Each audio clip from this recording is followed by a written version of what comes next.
Hi friends, welcome back to Shivani crazy talks. Hi friends, మీ యొక్క like, share, subscribe అనేది మాకు చాలా ప్రోత్సాహాన్ని ఇస్తుంది. కాబట్టి ఇలాంటి మరెన్నో వీడియోస్ కొరకు ప్లీజ్ మా ఛానల్ని సబ్స్క్రైబ్ చేసుకోండి. ఒకరోజు నేను ఇంటికి వచ్చేసరికి మా అమ్మ నా బాయ్ ఫ్రెండ్తో, మా ఇంట్లో నేను, మా అమ్మ, నాన్న, నా చెల్లెళ్ళు ఉంటాం. మా అమ్మ నాన్నలకు మేము ముగ్గురు కూతుర్లమే, కొడుకులు ఎవరూ లేరు. ఇంట్లో అందరం ఆడపిల్లలమే. నేనే పెద్దదాన్ని. నా చెల్లెళ్ళు ఇద్దరు కవలలు. వారిద్దరూ సేమ్ టు సేమ్ ఉంటారు. మా నాన్న గవర్నమెంట్ ఎంప్లాయ్. మాది వరంగల్ పక్కన పల్లెటూరు. మా డాడీ ఖమ్మం జిల్లాలో పనిచేస్తాడు. మా డాడీ ఇంటికి దూరంగా ఉండేవాడు. రోజు మా ఇంటికి రావడానికి మా డాడీకి కాస్త ఇబ్బందిగా ఉంటుంది. జర్నీ చేయాలంటే కాస్త కష్టం. అందువల్ల ఆయన పనిచేసే చోటే రూమ్ తీసుకుని ఉంటాడు. వారానికి ఒకసారి ఇంటికి వస్తాడు. నా చెల్లెలకు నాకు ఏజ్లో చాలా తేడా ఉంది. నా కాలేజీ చదువు అయిపోయేసరికి వారికి 10 సంవత్సరాల వయస్సు. మా డాడీ మాతో లేకపోయినా రోజు ఫోన్ చేసి మాట్లాడుతూనే ఉంటాడు. మేమంటే మా నాన్నకు చాలా ప్రేమ. నాకు కాలేజీలో చేరే వరకు చాలా విషయాలు తెలియవు. చదువు, ఇల్లు తప్ప నాకు ఇంకో లోకం ఉండేది కాదు. మా చెల్లెలతో సరదాగా గడపడమే నా వ్యాపకం. అలాంటిది కాలేజీలో చేరేసరికి ఏదో కొత్త ప్రపంచంలోకి అడుగు పెట్టినట్లు అయ్యింది. ప్రతిదీ కొత్తగానే అనిపించింది. నేను ప్రేమలో పడతానని ఎప్పుడూ అనుకోలేదు. కాలేజీలో నా ఫ్రెండ్స్ అందరికీ బాయ్ ఫ్రెండ్స్ ఉండేవారు. వారు ఎప్పుడు వారి ప్రేమ గురించి నాతో చెబుతుండేవారు. కానీ నాకెందుకో లవ్ మీద ఎక్కువ ఇంట్రెస్ట్ ఉండేది కాదు. అనుకోకుండా నా జీవితంలోకి ఒక వ్యక్తి ప్రవేశించాడు. తను నాకు చిన్ననాటి నుంచి ఫ్రెండ్. మా ఇంటికి దగ్గరలోనే వాళ్ళ ఇల్లు ఉండేది. మేమిద్దరం చిన్నప్పటి నుంచి కాస్త కలిసిమెలిసి ఉండేవాళ్ళం. చిన్నప్పుడు మేమిద్దరం కలిసి ఆడుకునేవాళ్ళం. అతను మా ఇంటికి కూడా వచ్చేవాడు. పండుగలప్పుడు మా అమ్మ ఇంట్లో ఏం చేసినా వాళ్లకు పంపించేది. వాళ్ళ అమ్మ కూడా వాళ్ళ ఇంట్లో చేసే వాటిని అతనితో మా ఇంటికి పంపించేది. కాలేజీలో అతను నాకు సీనియర్. అతను నాకన్నా వయసులో కాస్త పెద్దవాడు. నాకు లవ్ లెటర్స్ పంపడం ప్రారంభించాడు. నేను మొదట్లో అంత సీరియస్గా తీసుకోలేదు. ఏంటి, ఇతను నన్ను లవ్ చేస్తున్నాడా అని కాస్త ఆశ్చర్యపోయాను. నాకు అతని మీద అలాంటి ఉద్దేశం ఉండేది కాదు. కానీ అతను మాత్రం ప్రపోజల్స్ పంపుతూనే ఉన్నాడు. కొన్ని రోజుల తర్వాత నేను కూడా ఓకే అన్నాను. అంతగా వెంట పడుతున్నాడు. నన్ను ప్రేమిస్తున్నానంటున్నాడు. అందులో అతను నాకు చిన్నప్పటి నుంచి తెలిసినవాడు.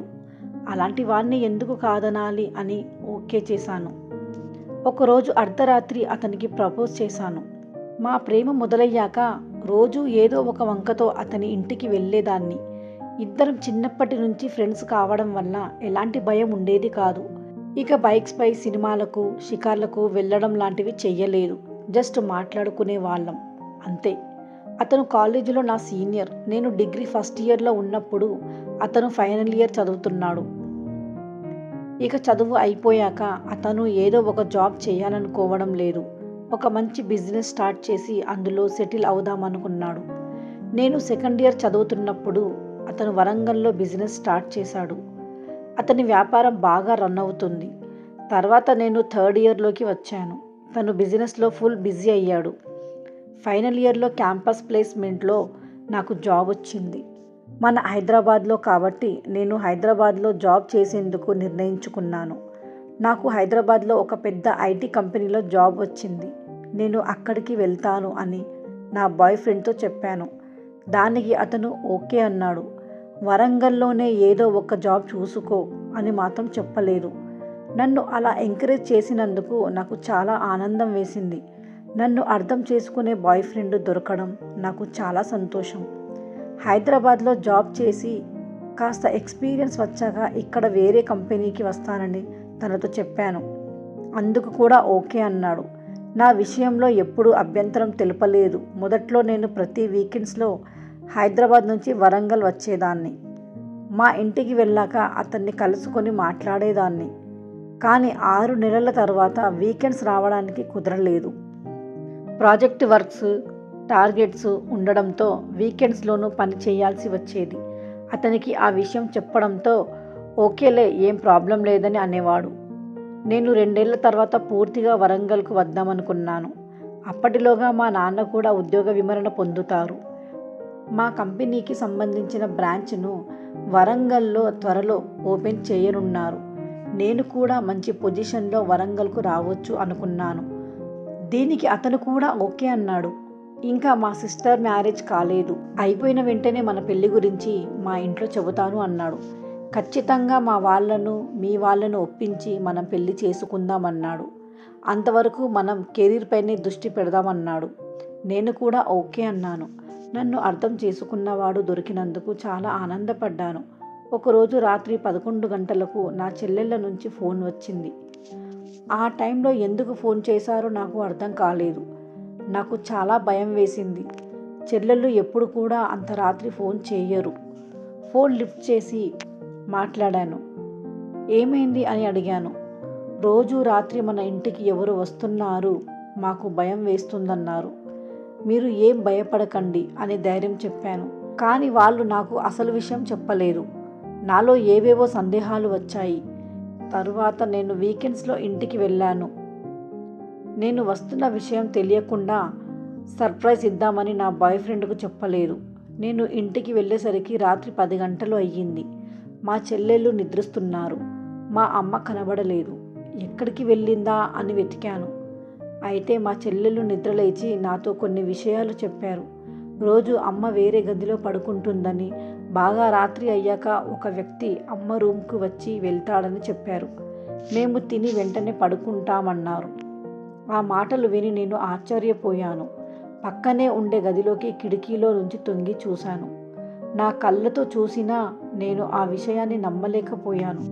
నా బాయ్ ఫ్రెండ్, మా అమ్మ ఆ రోజు రాత్రి నాకు నిద్ర పట్టలేదు. మరుసటి రోజు ఉదయం అతను నాకు ఫోన్ చేశాడు. ఎన్ని రోజులు హైదరాబాద్లో ఉంటావు? కనీసం ఆదివారమైనా వరంగల్కు రావచ్చు కదా. నన్ను నీవు పూర్తిగా మర్చిపోయావంటూ ఏవేవో చెబుతున్నాడు. నిన్న రాత్రే నేను మా ఇంటికి వచ్చాను అన్నాను. దాంతో షాక్ అయ్యాడు. కొద్దిసేపు ఏం మాట్లాడలేదు. మరుసటి రోజు ఉదయం మా అమ్మ నన్ను చూసి ఎప్పుడొచ్చావమ్మా అంటూ మాట్లాడసాగింది. నాకు లోపల మామూలుగా కోపం లేదు. రాత్రి వచ్చానంటూ ఇంట్లో నుంచి బయటకు వచ్చాను. నా బాయ్ ఫ్రెండ్కు ఫోన్ చేసి పార్క్కు రమ్మన్నాను. అతను వచ్చాక నాతో కొద్దిసేపు ఏమీ మాట్లాడలేదు. తర్వాత నేను చూసిన విషయంపై నిలదీస్తే షాక్ అయ్యాడు. నా కళ్ళలో నీళ్లు తిరుగుతున్నాయి. అతను మాత్రం ఏం మాట్లాడకుండా అలాగే ఉన్నాడు. నేను ఈ విషయంలో ఎలాంటి తప్పు చేయలేదంటూ చెప్పసాగాడు. ఇదంతా మీ అమ్మ వల్లే జరిగింది. తను ఫోర్స్ చేయడం వల్లే అలా చేయాల్సి వచ్చింది అన్నాడు. మా అమ్మ నాకు ఒక పెళ్లి సంబంధం తెచ్చాను అనే ఫోటో చూపించింది. ఆ ఫోటోలో ఉన్నది నా బాయ్ ఫ్రెండ్. తనతో పెళ్లి చేసి మా అమ్మ కూడా నా బాయ్ ఫ్రెండ్తో ఉండొచ్చు అని అనుకుంది. కానీ నేను ఒప్పుకోలేదు. ఎందుకంటే మా నాన్న చాలా అమాయకుడు. అందుకు మేము కొంత డబ్బు తీసుకొని, నేను మా చెల్లి వాళ్ళని తీసుకొని మా నాన్న దగ్గరికి వెళ్ళి అక్కడ ఒక మంచి ఇల్లు తీసుకొని మా నాన్నతో మేము చాలా సంతోషంగా ఉన్నాము. ఇంకా మా అమ్మని అక్కడే వదిలేశాము. నా బాయ్ ఫ్రెండ్ని కూడా మర్చిపోయాను.